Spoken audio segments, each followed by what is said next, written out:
Hoy nos acompaña Juan Francisco, un caminante de alma libre que decidió compartir su pasión por las montañas fundando un grupo llamado Lobos.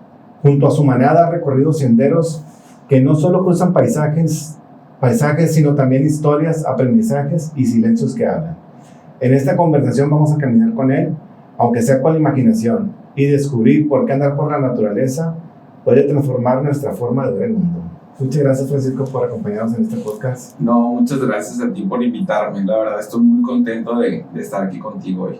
Aunque los videntes o los que están viendo este podcast no saben que esta es la segunda vez, ya nos salió bien perro el primero, pero quisimos hacerlo aún mejor.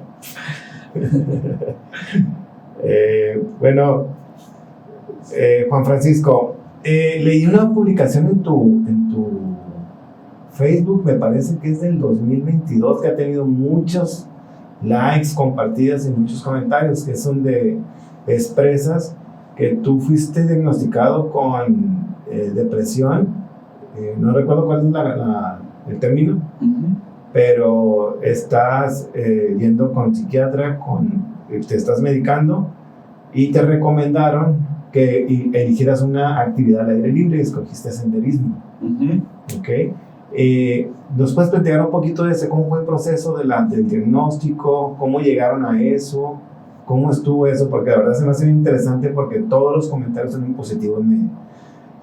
Viviendo en una era donde todo es negativo, se me hace la mayoría, casi el 90% de los comentarios que he leído son positivos. Los otros son neutrales, no son negativos, pero la verdad se me hace muy interesante. ¿Nos puedes comentar sobre eso, por favor? Sí, claro.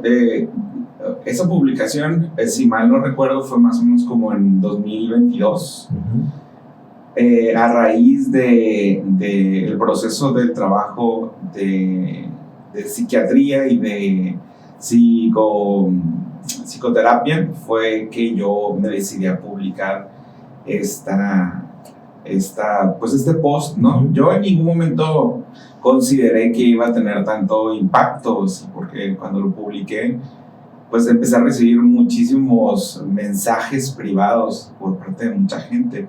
En realidad, lo más profundo de la reacción de las personas no está en la publicación, está en lo privado, sí, ¿no? Me imagino. Sí, en lo privado.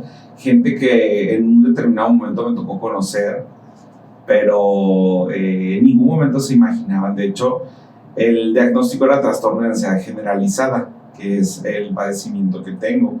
Muy probablemente, por lo que me ha tocado leer y por lo que he aprendido, es un trastorno que va a ser permanente. ¿Sí? Hay a veces algunos diagnósticos o algunos padecimientos relacionados con esto que duran temporalmente, pero debido a la falta de tratamiento y el periodo tan largo que dure sin una atención adecuada, mi cerebro no dejó, pues, quizá de producir algunos químicos, algunos neurotransmisores, que al final del día pues son los psiquiatras los que saben de términos más exactos. Sin embargo, pues esa fue la razón por la cual publiqué, porque para mí fue muy liberador darme cuenta qué era lo que tenía, y me impactó demasiado el hecho de entender que durante muchos años no me di cuenta que era lo que padecía, pero era muy evidente el hecho de que algo no estaba bien.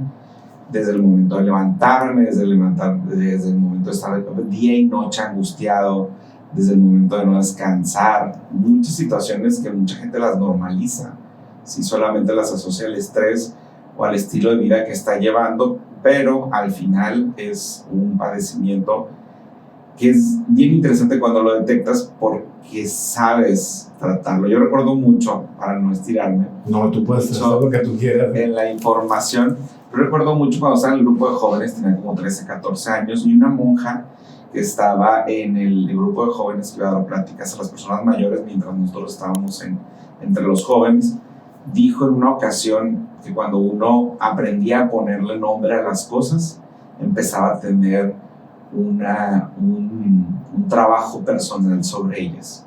Cuando uno no sabía qué era lo que tenía, cuando uno no le daba nombre a lo que estaba sucediendo en el mundo interior de nosotros, era muy difícil trabajarlo porque no sabías en sí qué era lo que tenías y hacia dónde tenías que dirigirte cuando decías, es que es lo que tengo.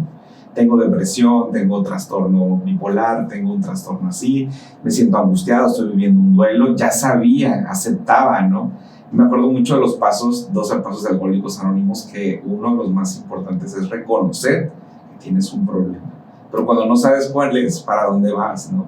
Entonces, para mí por eso fue esa publicación, porque fue hacer pública mi problemática. No es como si me parara en el podio de Alcohólicos Anónimos y dijera, yo soy Juan Francisco y tengo trastorno de ansiedad generalizado. Entonces, esa fue mi manera de hacerlo. Público. Sí, público, y ante el público también como un reto personal, y ahí mismo lo menciono en la publicación, donde comento que estoy decidido a seguirlo trabajando. Sí, leí la publicación y leí algunos comentarios, igual como eso, me imagino que los comentarios por privado, los mensajes pues por inbox, han de contener historias, alguna historia que puedas contar, que no, sin decir nombres ni nada, pero que dices, ay, no sabía que había otras personas así como yo.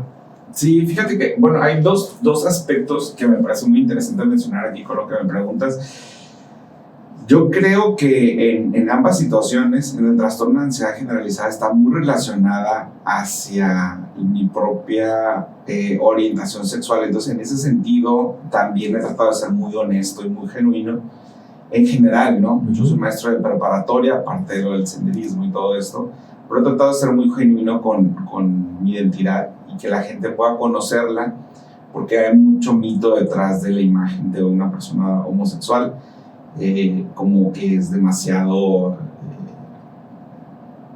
siempre se me olvida esa palabra, pero que anda buscando constantemente tener relaciones sexuales, que es una persona pervertida, que no cuida los tiempos, ¿no? Me refiero a los tiempos a los menores, o sea, una persona homosexual por cuestión histórica y por cuestión antropológica se ve o tiene una visión cultural, social, moral como una persona negativa en muchos sentidos. Entonces, en ese sentido, trato de ser muy abierto y tratar de ser genuino en saber que soy una persona en proceso y tengo muchísimo que trabajar todavía. Sin embargo, no soy la imagen que se presenta de una persona homosexual. Y no es porque me eche la carga del mundo, ¿no? Porque sería darle vueltas a mi misma ansiedad, sí, queriendo ser ejemplo de todo. Y eso es muy complicado. Sin embargo, el hecho de ser muy honesto con lo que estoy viviendo, creo yo que es importante para mí. Mucha gente no lo hace, mucha gente de hecho vive en la oscuridad todo este tema de ambas cosas, del trastorno de ansiedad y de la homosexualidad, pero he conseguido en esas dos partes de ser muy abierto a trabajarlo y que la gente pueda verlo y normalizarlo. Para mí el proceso de normalización es un proceso sociocultural muy importante que hace que la gente vaya evolucionando como colectivo. Es correcto, tienes toda la razón, Juan. También en esa parte, bueno, ahorita que lo mencionas, pues yo vi con mis propios ojos cómo tus papás abrazan a tu pareja y lo hacen sentir como un hijo más. Y ahorita Juan Francisco está comentando que tiene este hobby por el senderismo que inicia por un tratamiento psicológico, psicoterapéutico, y jala a su familia, entre ellos a su papá y a su mamá, que tu papá tiene 73 años. Mi papá tiene 73, me va a 65. Y andan subiendo a los cerros como si tuvieran 17 años. Es sí, increíble, sí, es increíble. Lo pueden ver con sus propios ojos en cualquier ruta de lobos. Ahí van a andar los señores. Pues la verdad que te felicito por ese valor de ambas cosas, de haber salido del closet, porque no cualquiera, y saliste del closet por 2 veces ahí, con lo de con la enfermedad y con tu orientación sexual, que no tiene nada de malo ya. Ahorita lo dices que son estereotipos que la gente, pues que no tiene nada que hacer, los pone. O sea, es una persona normal y la orientación, pues eso viene después. Yo siempre he dicho que sea una buena persona y luego ya la orientación, pues ya sabrá cada quien qué hace con su vida, ¿no? Sí. Oye, Juan, ¿por qué decidiste llamar al grupo Lobos?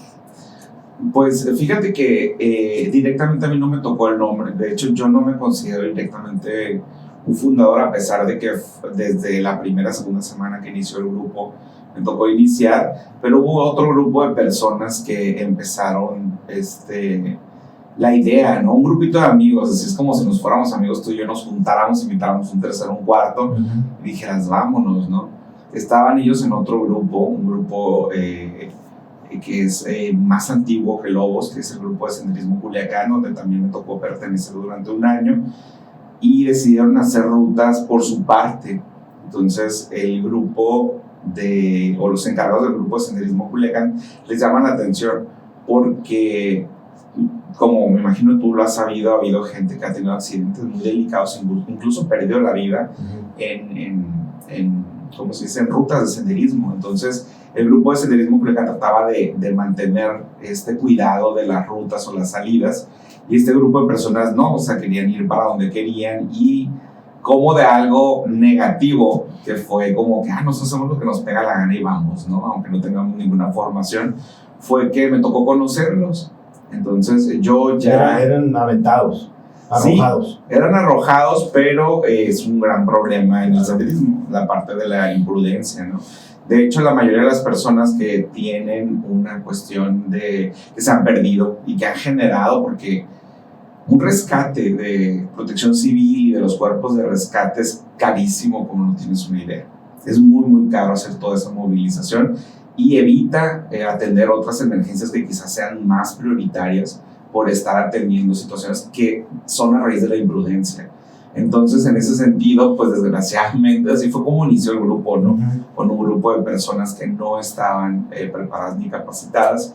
Pero en ese momento nos tocó entrar. Nosotros ya llevábamos un año, ya teníamos una idea de las reglas, de las precauciones que se tenía que tener, que se tenía que ir al terreno previamente, como una exploración, que teníamos que pedirle permiso a los dueños del lugar, porque aquí todo tiene dueño, prácticamente todos los lugares que se visitan de senderismo tienen dueño, y tienes que ser muy amable y muy genuino con la persona al momento de pedirle, muy humilde, ¿no?, los espacios para poder subir. Entonces, esta situación fue inicial, pero de mi parte yo tenía muchas ganas de formar un grupo nuevo, una visión distinta, con una visión justamente de ser como un granito de arena para la salud física y mental de quienes trabajaban ahí, porque al final de cuentas esa era la razón por la que yo había empezado senderismo.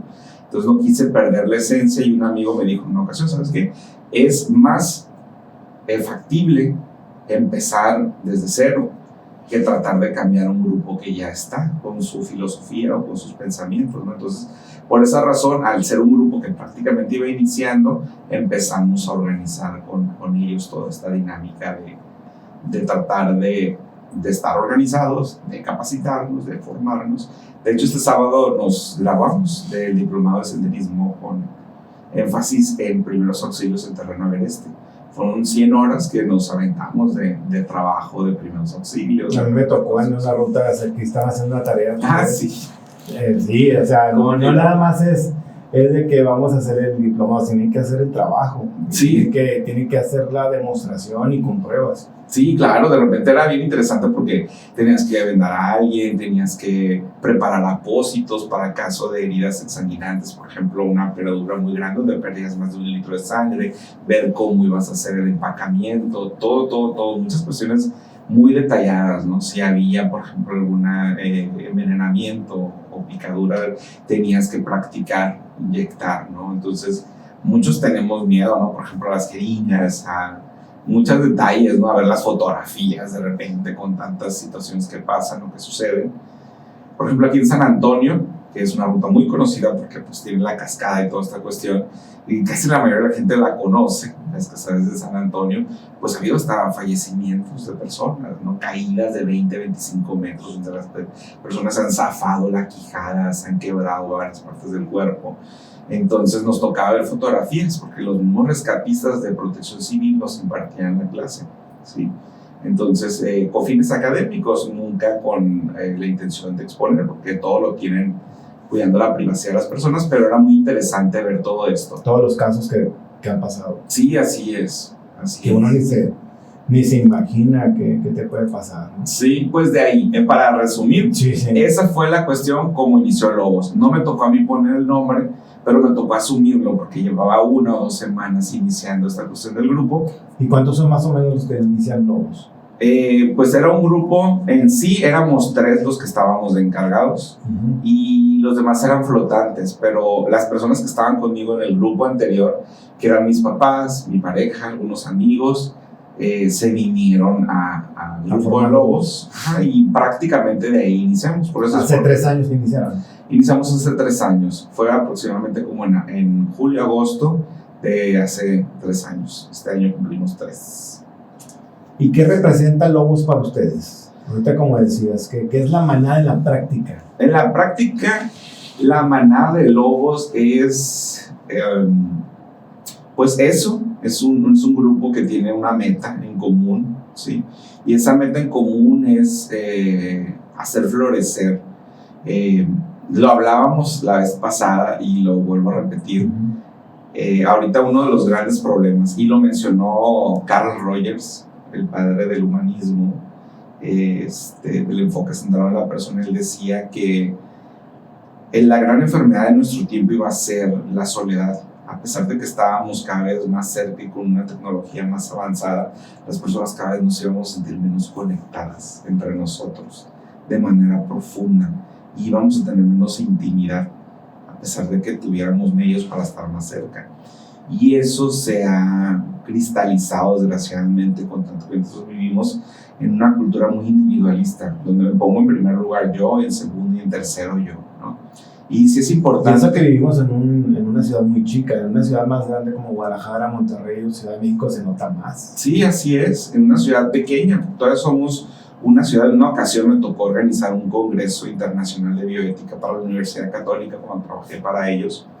Era encargado del departamento de promoción y difusión del congreso y me tocó platicar con un conferencista español, Luis Rojas, muy conocido, tiene una inmensidad de libros y publicaciones que se han vendido como bestsellers, es muy conocido, es un psiquiatra.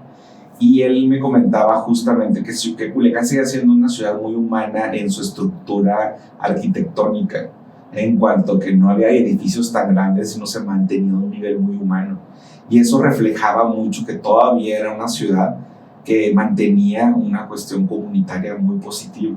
Y sí, si nos damos cuenta, muchos nos conocemos, muchos tenemos un nexo cercano con una persona y nos impresionamos de repente de la cercanía que tenemos unos con otros, ¿no? Entonces, pues sí, mantenemos todavía esto. Sí, es correcto. Sí, lo que pasa en Culiacán todavía puedes caminar en el centro y saludas a la gente te saluda de regreso.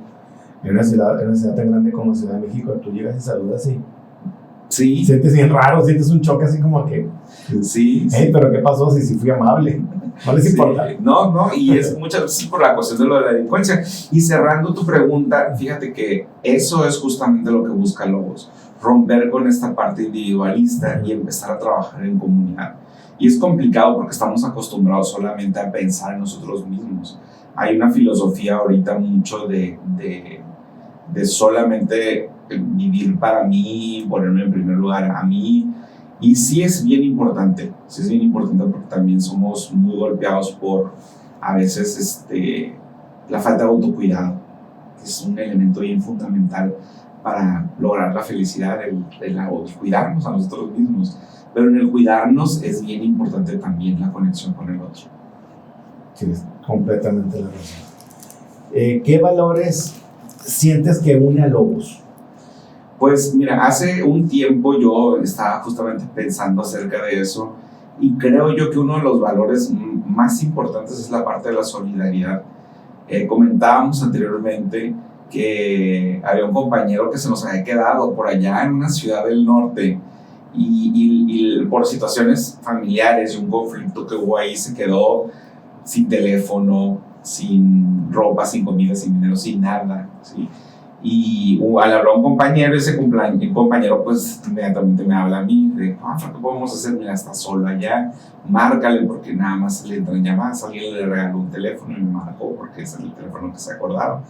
Y ¿qué te explico? En un promedio de media hora ya había hablado con él, ya me ha explicado la situación, ya me ha dicho qué era lo que ocupaba, cuánto era lo que ocupaba, y yo en unos 20, 30 minutos yo ya tenía todo el dinero listo de la cooperación que los mismos compañeros habían hecho para poder regresar a la ciudad.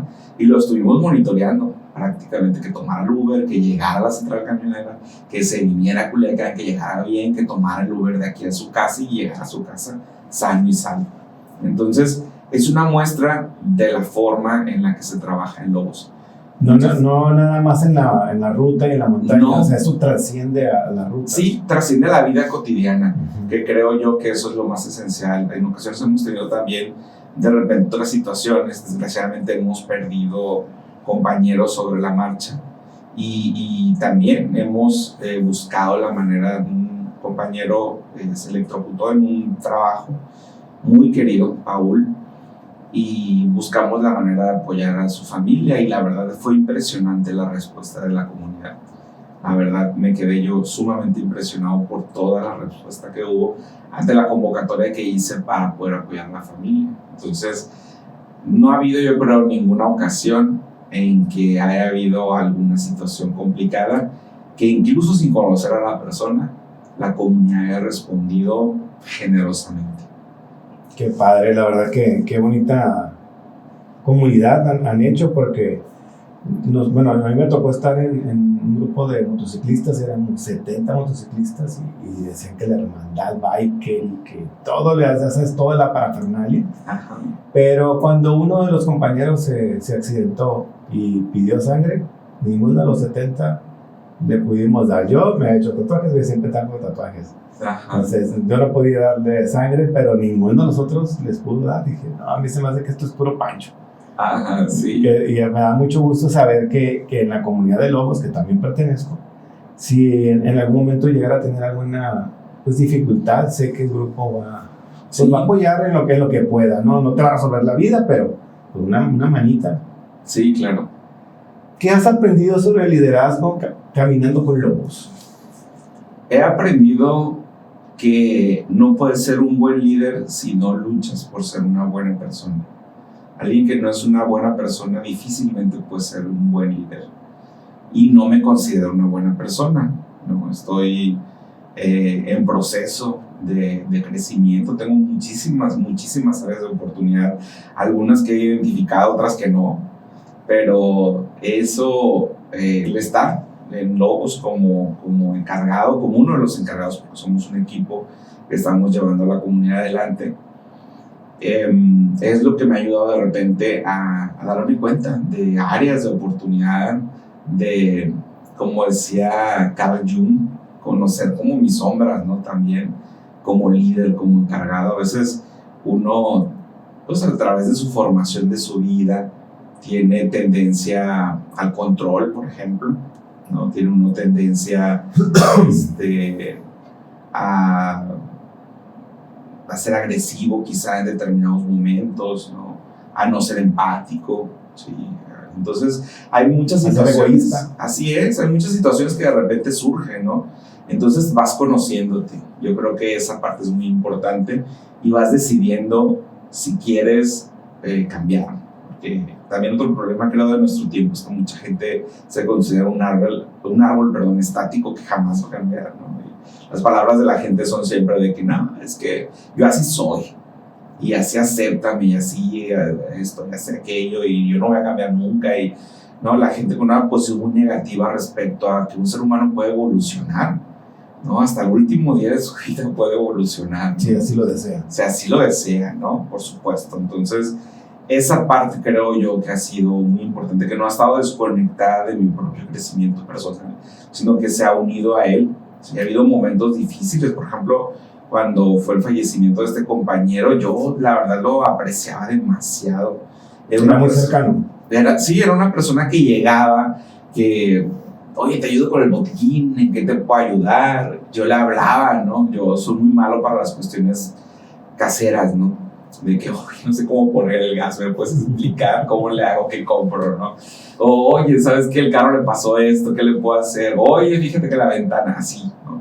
Y era una persona muy paciente, muy linda, muy agradable, y que siempre estaba dispuesto a ayudar, ¿no? Las rutas, agarrar el machete y era el que andaba cuidando a todos. Nunca se me va a olvidar una ocasión que fuimos a la playa en un campamento de lobos también, y estábamos arriba de una cámara de una llanta de un tractor.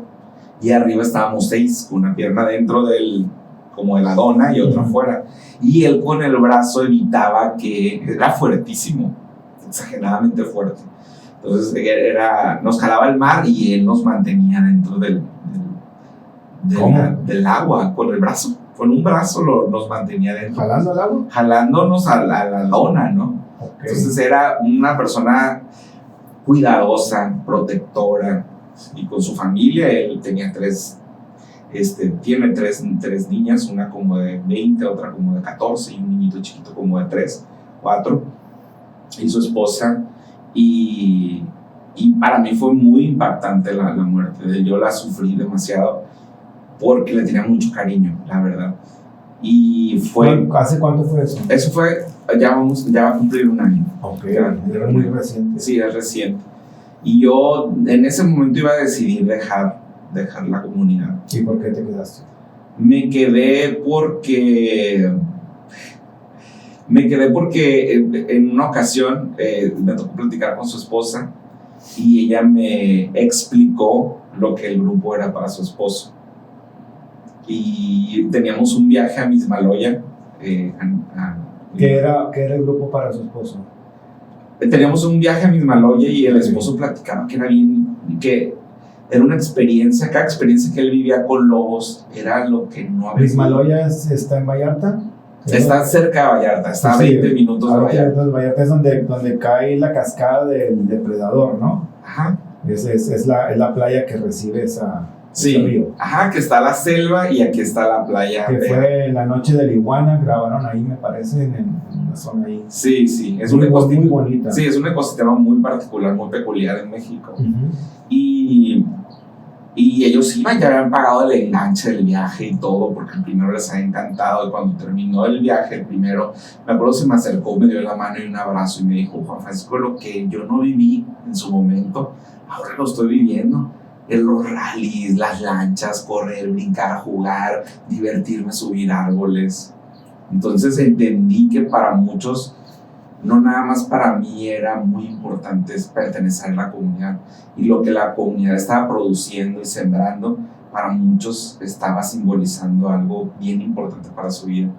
Entonces... Sí, porque se están generando lazos muy fuertes. Sí, y experiencias que para muchos es como sanar partes de su vida, ¿no? Entonces fue cuando... Y también el sentido de pertenencia, que estás haciendo algo por la comunidad. Sí, entonces dije yo, bueno, tal vez no es el momento todavía, ¿no?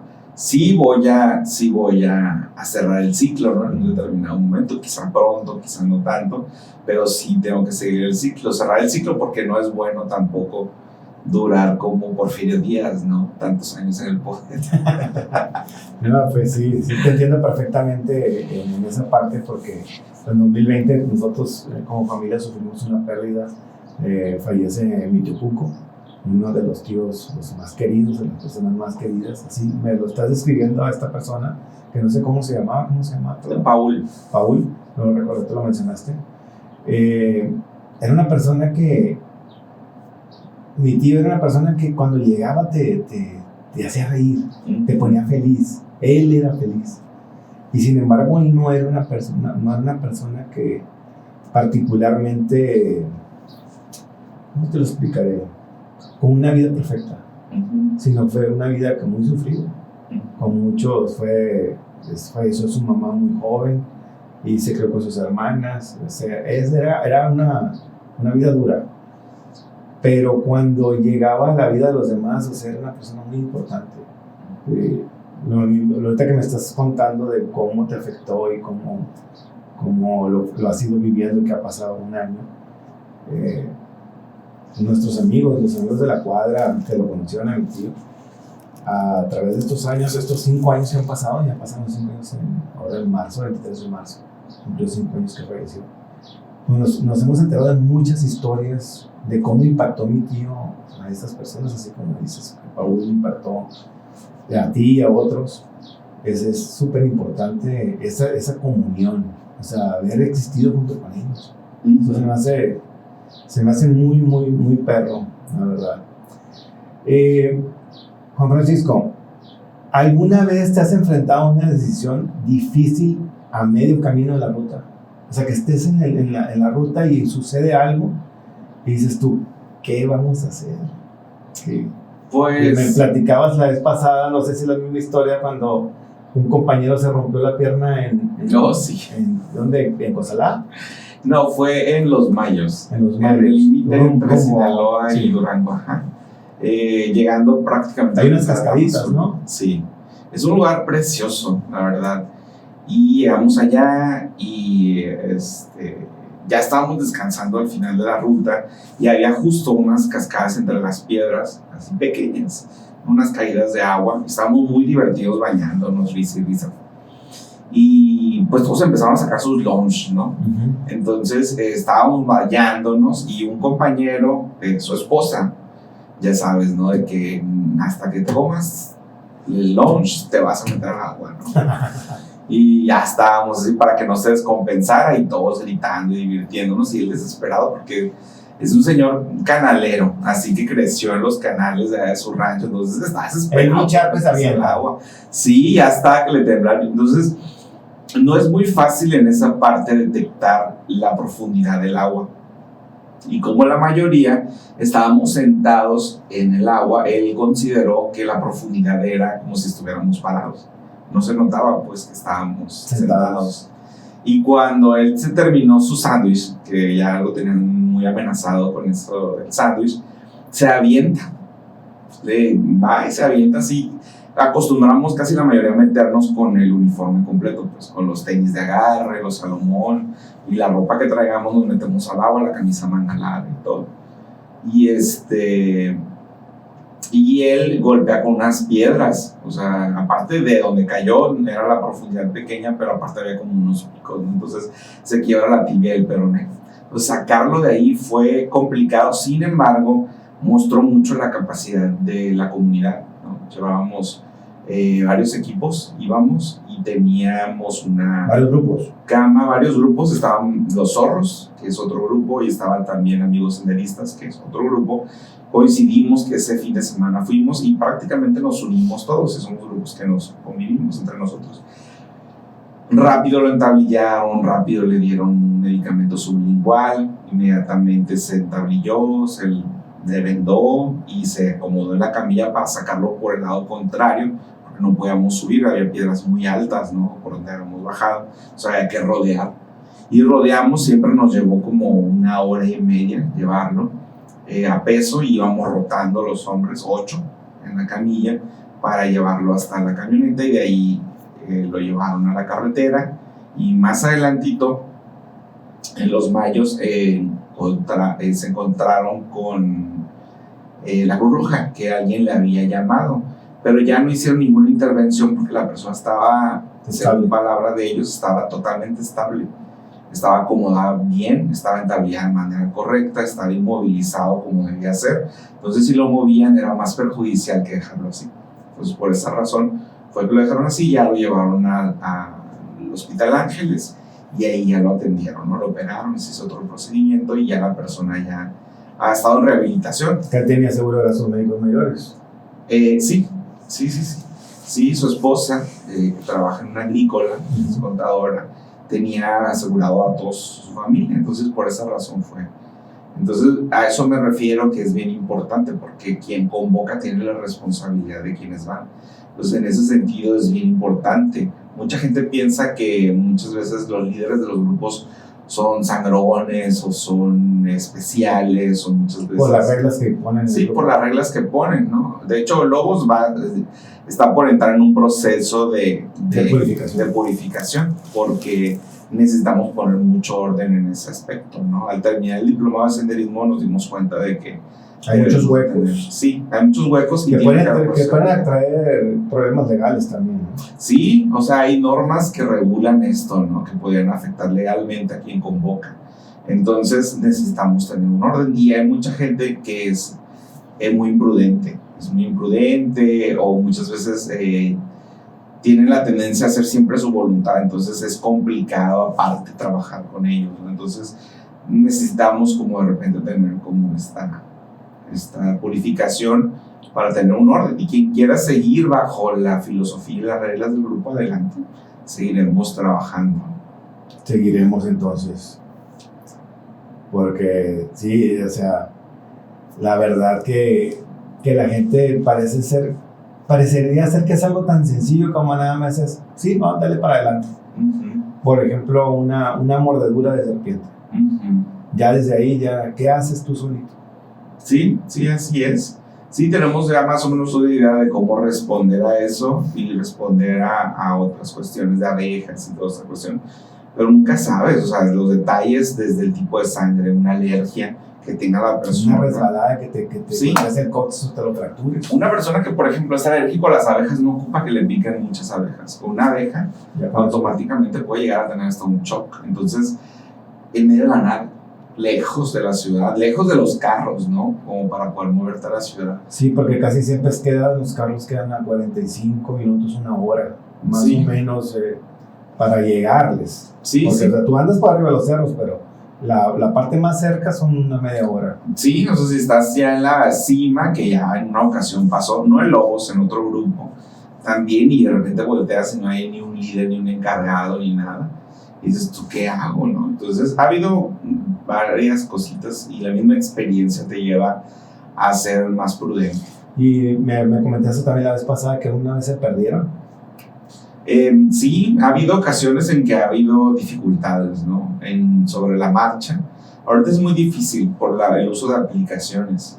Y dentro del diplomado llevamos un módulo donde vimos lo de navegación terrestre. Y ya más o menos tenemos una idea del manejo de brújulas y todo eso. Hemos ido avanzando también en ese tema. Pero sí es importante apegarse a las rutas que ya están establecidas.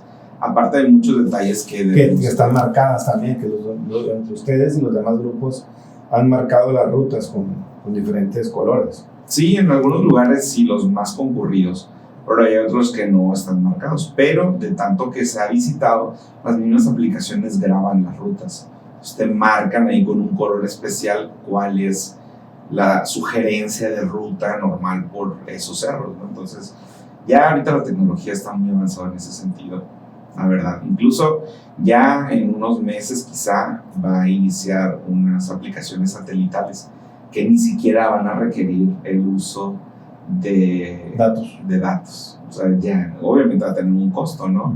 Extraordinario, pero pues los grupos probablemente lo van a pagar, sobre todo los que tienen bastantes miembros y que constantemente están explorando. Con el Apple Watch Series 2, el Ultra Series 2, me parece que ya se podía hacer eso. Que ya tenía la navegación por satélite, que puedes pagar el servicio. Me parece que era un año gratis y ya después pagabas mensual. Okay. Pero sí se me hizo muy interesante porque si te quedas completamente estático, eso significa el reloj detecta que estás lesionado y no te estás moviendo, entonces lanza una alerta al 911. Pero igual, como dices tú, ¿dónde andas? Sí. ¿Cómo te llegan? O sea, aunque te estés pagando el servicio, o sea, qué bueno que vas acompañado. Sí, así es. Sí, el senderismo tiene esa peculiaridad, que por lo menos tienen que ser 3 personas las que estén haciendo senderismo como para considerarse una actividad segura. ¿No recomiendas entonces que hay algunos aventados que dicen, no voy solo? Para no ir esperando a nadie y que nadie vaya esperando. No es muy recomendable, la verdad. Ni siquiera 2 personas.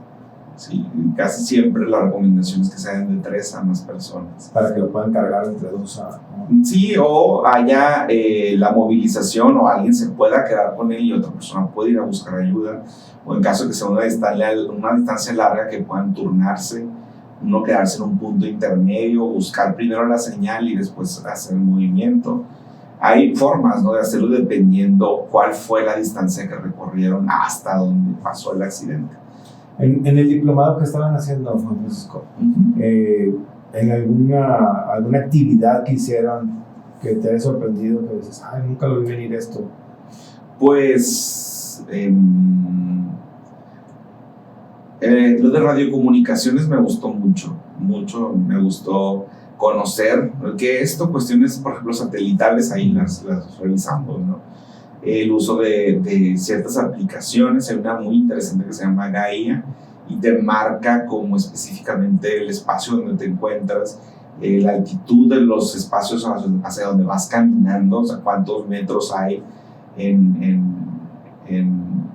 por ejemplo, si vas a subir el Vichy, por decirte algo, o la Leona, te marca exactamente cuánto es lo que vas a subir, y ahí, dependiendo la cercanía de las líneas, cada cercanía de línea entre una a otra son 10 metros. Entonces te marca conforme vas acercándote cuánto es lo que vas subiendo. Entonces cada vez las líneas son más cercas porque es más lo que vas subiendo. Entonces hay muchas cuestiones muy interesantes, y ojalá lleguemos a un punto que estemos tan especializados donde en cada ruta podamos marcar, sabes que la altitud es tanto, ¿sí? Se me hace que Wikilocs lo hace. Sí, te lo marca ya al final. Pero aquí no, aquí desde el principio te lo marca desde el principio. De hecho, incluso los mapas de INEGI tienen esa característica, ¿sí? Pero ahorita es muy bultoso manejarlos, ¿no? Que para usar, ¿cómo se llama? Ahí se me fue el nombre. Las brújulas manuales, pues tienes que utilizar mapas, ¿no? Entonces, pero bueno, es bien interesante porque la persona que dirigió es el director de la Escuela de Aventura One Rock, de ahí de la Primavera, el señor Javier Díaz, y es una persona exageradamente preparada, la verdad.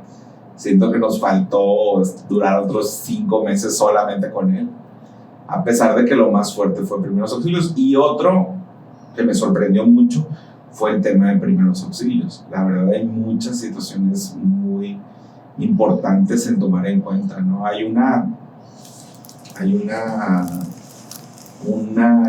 misiva, hay una idea importante en primeros auxilios, que la prevención es lo más fundamental, ¿sí? Es lo más fundamental, que no lleguemos a la emergencia, sino que desde el principio tengamos una conciencia situacional del espacio en el cual nos estamos moviendo. Sí, ha habido accidentes, ha sido por eso, porque la gente ha perdido la conciencia situacional, el lugar en el que está, los peligros que está, utilizar los sentidos para identificar qué está sucediendo en el medio que le rodea, ¿sí? Entonces caemos en la imprudencia. ¿Cuántos accidentes no han sucedido por la toma de una selfie, por ejemplo? Es lo que te iba a decir, que hay mucha gente que va en grupo y que sigue las reglas de la ruta, pero al momento de tomarse una foto se arriesga demasiado por la foto que se vea donde está en la parte más alta. Da miedo, ¿no? O sea, a mí sí me da un poquito de miedo, y aparte que vas con las piernas un poquito aguaditas ya de lo que has subido. Sí. Y puedes llegar a tener, porque ha habido muchos accidentes, de hecho están documentados en el mundo, que por tomarse una selfie pues es la causante mayor de accidentes en las rutas. Sí, así es. Sí, pero la gente sigue siendo muy imprudente, no miden muchas veces el riesgo. Entonces dirigir, por eso vuelvo a lo mismo, es muy complicado. O sea, el senderismo definitivamente tiene que tener el elemento de la disciplina. Si la persona no está dispuesta a disciplinarse, a obedecer, a respetar las reglas, no, el senderismo no es para él. Bueno, quizá en otros grupos, pero por lo menos en el nuestro vamos a tratar de llevar un mejor orden en ese sentido. Y por eso los felicito, la verdad, porque así van a crecer un poco más, y van a tener miembros que se respeten y que se estén cuidando unos a otros. ¿Cómo nace tu amor por el senderismo? ¿Cuál fue la ruta esa que dijiste tú, esto es lo mío? Fíjate que después de la otra entrevista me quedé pensando mucho sobre eso. Ajá. Y te comenté que Narnia a mí me encantó mucho, fue una ruta que me gustó bastante hacerla. ¿Fue de tus primeras rutas? Fue de mis primeras rutas que realicé. ¿Y te impresionó el paisaje? Sí, me quedé impresionado porque en realidad antes de la llegada de la gente, de los racers, los caballos y todo eso. La gente que lo arruina todo, los culichis. Sí. Somos culichis todos, pero ya sabemos cuáles culichis. Sí, qué culichis. Sí, al momento de llegar ahí fue muy impactante para mí ver todo el panorama de las piedras, del agua. Realmente el Narnia le quedaba corto. Perfecto, o sea, el nombre.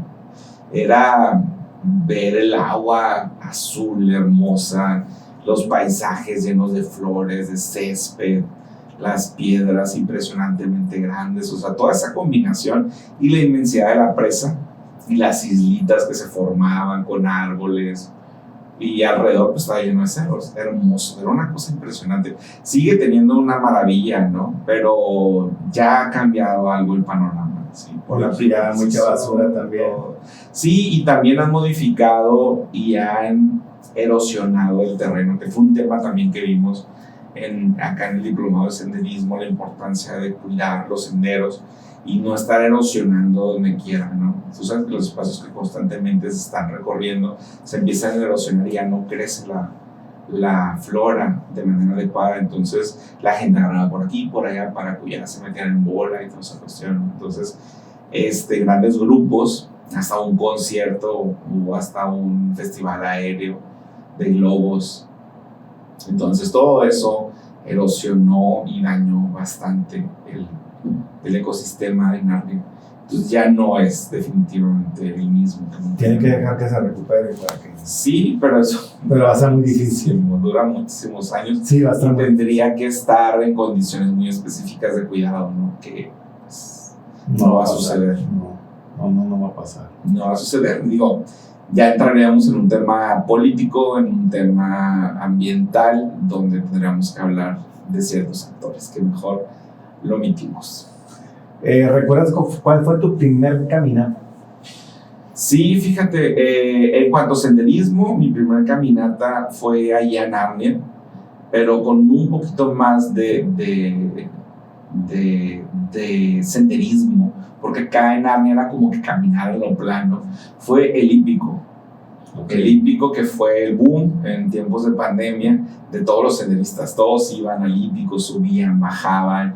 Protección Civil allá se la llevaba rescatando gente que iba sin agua, sin luz, sin nada.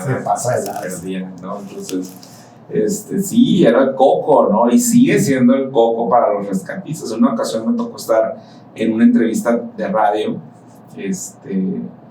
acá en Cuatro Ríos, y estábamos platicando justamente con Roberto Montalvo, una persona muy significativa, uno de los grandes de ahí de Protección Civil, y platicando con él, él nos explicaba que fue el coco de ellos durante mucho tiempo. Sin embargo, yo le decía en mi defensa, ¿no? Porque pues estábamos los senderistas ahí, algunos grupos, y le decía, es que la gente que se perdía no era de los grupos de senderismo, era gente que se le ocurrió ir con el primo, el amigo, porque vio que alguien se tomó una foto y se les hacía muy fácil subir, ¿sí? Se les acababa la señal del celular, se les acababa el agua, sí, pues imagínate, o sea, en distancias grandísimas, en partes donde Y luego se les hacía de noche. Sí, o sea, se perdían, se hacía de noche y es muy cerrada en una parte del camino los árboles, ¿sí? Aunque estén secos, de todas maneras no alcanzas a visualizar de manera adecuada el camino ni la distancia, ¿no? A veces te ubicas en algunos cerros y dices, allá está la luz, pues me voy dirigiendo como puedo, aunque no vaya para el camino y llegue súper espinado, llegué, pero hay partes donde no ves nada, como hay en ciertos espacios, ¿no? Hay ciertos entronques y ciertas partes cañadas donde no se alcanza a ver fuera de ese espacio. Entonces, pues la gente asustadísima y los de Protección Civil preguntándoles, ¿y dónde estás? ¿Qué hay cerca? No, pues una piedra. No, pues un tronco, no un árbol. No, el cielo arriba. Un árbol caído. Ándale. Entonces, como si no hubiera. Sí, los de Protección Civil querían arrancar los pelos, ¿no? Pero yo explicaba que era por gente que no pertenece a los grupos. Normalmente no lo hacíamos de esa forma. No, y tienes toda la razón. La gente que pertenece a los grupos no va sola, porque conoce los riesgos que puede haber, sí, los accidentes. ¿Qué te motivó a formar un grupo de senderismo? Aparte del diagnóstico que tuviste, ¿hubo alguna razón por la cual dijiste, voy a entrar a esto y voy a formar? Yo quiero estar en la organización. Pues fíjate que ahí yo desde siempre he sido muy comunitario, ¿no? Es como una característica de mi personalidad, que me gusta mucho la formación en comunidad, ¿no? Ya ves que te platicaba que estaba en un grupo de jóvenes. También estuve en el seminario un tiempo, estaba en mis planes de sacerdote. Después tuve otra oportunidad de estar en otro grupo de la iglesia. Después los grupos de danza, Y así he estado como en grupos constantemente, ¿no? Y en Lobos, pues, básicamente ha sido porque me he sentido cómodo. Me he sentido cómodo, me he sentido a gusto. Y porque, como te lo platicaba la vez pasada, he tenido la oportunidad de tener un acercamiento más fuerte con mis papás, con mi pareja, con otros amigos y conocer a gente bien interesante, con la que jamás en la vida me pensé llevar, ¿no? Entonces, eso es lo que ha sido lo que más me ha motivado a seguir manteniendo mi estancia ahí en el grupo. Sí, eso que dices es súper importante porque hay otras personas que nunca hubieras podido acceder y luego las admiras. Sí, esta persona, ahorita comentabas una de protección civil. Oh, sí. Que dices, es una gran persona, nunca pensé conocerlo, nunca lo hubieras conocido si no hubieras pertenecido a la parte, pues, donde dirigen el grupo, pues. Sí, donde, claro. Donde vas a estar con esas personalidades. Sí, claro. Por ejemplo, ahora en el diplomado me tocó estar con Cornelio Alarcón, que fue uno de los ganadores absolutos del Maratón Internacional de Culiacán en una de sus ediciones. Y una persona sencilla, humilde, con la que aprendes muchísimo. Cuando llevamos módulos de acondicionamiento físico, está el señor Javier Díaz, está Alex Flores, que es un excelente también. Javier Díaz es el de Wild Rock. El de Wild Rock, ajá. Está Alex Flores, que está también de protección civil, bomberos, Cruz Roja, una persona, la verdad, toda una autoridad en ese tema de primeros auxilios. Mis respetos para él. Y también algunas psiquiatras que nos dieron salud mental, y al final con un grupo de biólogos muy jóvenes, pero enamoradísimos de su profesión. Y, híjole, fue toda una experiencia. Y como dices tú, si yo no hubiera estado en el grupo, difícilmente hubiera tenido esas oportunidades. Entonces me ha abierto muchos panoramas muy, muy interesantes y conocer a gente bien, bien interesante.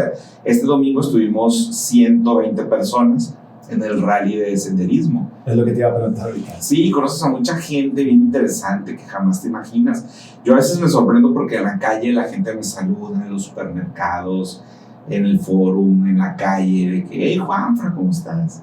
Oh, tú eres Juanfra, el de senderismo. Y yo, sí. No, a veces me da pena decir, oh, sí, pero ¿quién eres? Ajá, ¿no? Sí, pero sí, ¿de dónde te conozco, no? Entonces es como que, sí, hola, ¿qué tal? ¿Cómo has estado? ¿No? Y he tenido, como te digo, esta oportunidad también de conocer muchísima gente y que gente también me conozca y yo no me dé cuenta. Entonces, porque normalmente esos proyectos me ha tocado ser parte de ellos. El año pasado tuvimos un torneo de voleibol grandísimo también. ¿Cómo les fue ayer? Personas. Jugamos como nunca. Perdieron como siempre. Pero lo bueno es que sí. Nos divertimos muchísimo y la verdad me impresioné la capacidad que tienen algunos lobos para ciertas disciplinas, pero en otras la verdad sí no somos tan buenos. Por ejemplo, todo eso de remar, las lanchas y todo eso no es lo nuestro definitivamente. El agua no es de los lobos. Sí, pero lo de correr, atletismo, cuestiones más específicas de cuestiones de precisión, ¿no? Y todo esto, la verdad, también me quedé impresionado, muy bien. Nos las pasamos de maravilla. Era más porra que jugadores y nos fuimos acompañando durante todas las estaciones.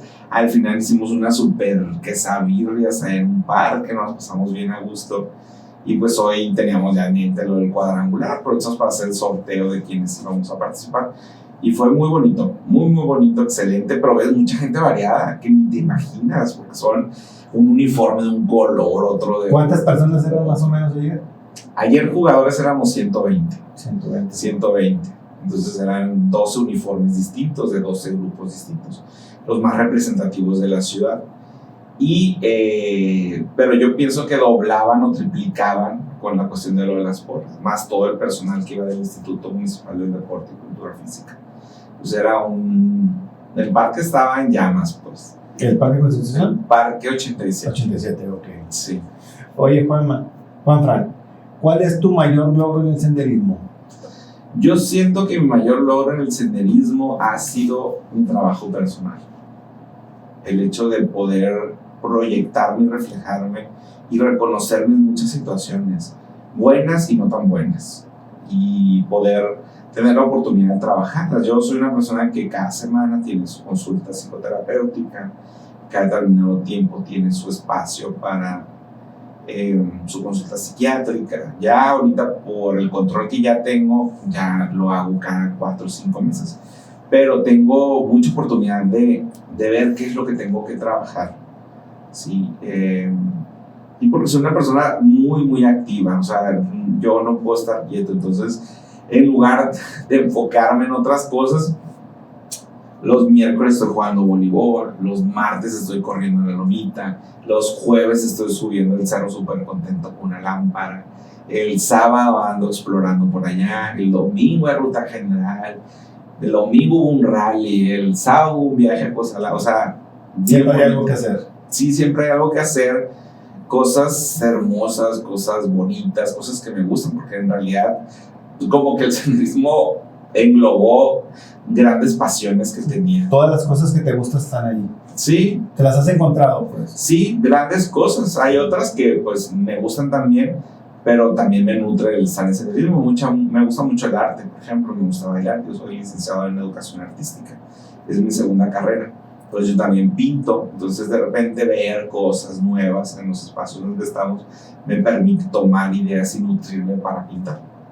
¿Te inspiras? Sí, así es. Qué padre. ¿Cuál es el reto que te gustaría conquistar este 2025 en senderismo? Este 2025, Va empezando, ¿no? Este 2025 yo creo que principalmente yo tengo varias metas, pero una de ellas, creo que una de las más importantes, es el poder hacer de nuevo el viaje que hicimos el primer año de los festejos de Lobos. Era un viaje con un rally en un lago, en Puentecillas, Durango fue. Y este año pasado íbamos a Mismaloya, que era parte de la historia que te comentaba de nuestro compañero Paul. Y este año queríamos visitar San Miguel de Allende. Hay unas rutas muy padres combinadas con cuestiones arqueológicas. Entonces, teníamos la idea y andamos ahorita viendo eso. Me gustaría otra vez vivir la experiencia de viajar con lobos a otro lugar lejano de lo que normalmente hacemos. Y en segundo lugar, otra cosa que me encantaría hacer, bueno, todo esto del viaje es por todo lo que implica, ¿no? La diversión, las salidas, las pisteadas en la noche. Es una experiencia. Todo lo planeas tú como líder. Lo planeamos en equipo, lo hacemos el equipo del Consejo de Lobos y lo llevamos a cabo también entre todos. Y otra cosa que me gustaría mucho hacer es visitar una ruta que pocos han hecho, que es en Sinaloa, que es la segunda cumbre más grande de Sinaloa, que son el Cerro de los Frailes en San Ignacio. Okay. Esa es mi segunda meta que sí... ¿Y para cuándo sería esa? Para apuntarme, digo. Para prepararme. Pues esa no sabemos porque es un territorio complicado. Son más ahorita, ¿no? De seguridad. Ajá. Entonces, eso es lo que ha impedido. Cuando empezó, ya estábamos a punto de ir. O sea, quedaban un par de semanas para ir, ¿no? Ya había pláticas, ya había un equipo, ya había un guía ya había... ¿Varios grupos? Todo. No, nada más de lobos. Okay. Sí, nada más de lobos, como una exploración. ¿Y si vamos, cuántos iríamos? Pues yo te llamo. Muy bien, perfecto. Yo te llamo, así como le digo a los... Sí. Oye, para terminar, te voy a hacer una pregunta existencial. A ver, dime. ¿Qué crees que el senderismo puede enseñarnos sobre la vida? Bueno, tú ya has hecho senderismo y creo que se parece mucho el senderismo a la vida en el sentido que hay un punto en el camino donde pensamos que no vamos a poder continuar, que nos vamos a quedar, que ya no dimos más, que ya no pudimos ya entregar más de nosotros, como que ya la respiración, ¿sí? Sentimos que nos hace falta y que ya no vamos a poder continuar. Y el hecho de comprender que a veces necesitamos un pequeño descanso, una pequeña relajación para poder levantarnos y continuar. Porque querramos o no, la vida no se va a parar. Y nosotros ya empezamos la ruta y la tenemos que terminar. Entonces, en ese sentido, tenemos que respirar un momento para dar el siguiente paso. Muchas veces siento que la vida nos ha derribado, que nos ha hecho sentir que todo se terminó, o que ya no hay nada dentro de nosotros que podamos ofrecer o que podamos encender para seguir caminando, pero lo hacemos y llegamos a la cima. Y siento que el senderismo y la vida tienen eso en común, porque seguimos de pie y no nos rendimos. Por eso terminamos, Juanfran. Muchísimas gracias por haber venido. No, muchas gracias a ti por la invitación. Esperemos que ahora sí no haya fallado nada técnico, parece ser que no. Y la verdad, pues, queda invitación abierta y pues los invitamos a que se unan a Lobos.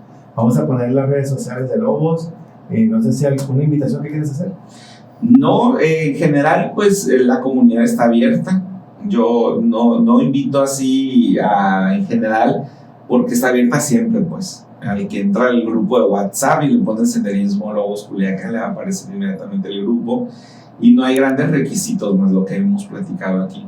Y esperemos tener la oportunidad en un momento de hablar de salud mental. Fíjate, sería interesante. Claro que sí. Que lo abordemos aquí y hablemos al desnudo de lo que estamos viendo ahorita: depresión, ansiedad, todos esos trastornos. Me encantaría hablar sobre eso. Tenemos algunos temitas ahí con mis hijos, con la niña más chiquita que está yendo a terapia también, y entiendo perfectamente lo que estás diciendo. Tenemos que hacer un equipo para sacar adelante, no dejarlos solos. Sí, claro. Eso es lo más importante, no dejar sola a la gente. Claro, y quitar muchas nubes de ignorancia. Sí. Entonces es bueno hablarlos, es bueno poner a la mesa la salud mental como un tema común. Perfecto, entonces quedamos pendientes para el próximo episodio, que estés aquí con nosotros a hablar de ese tema. Muchísimas gracias. Muchas gracias a ti.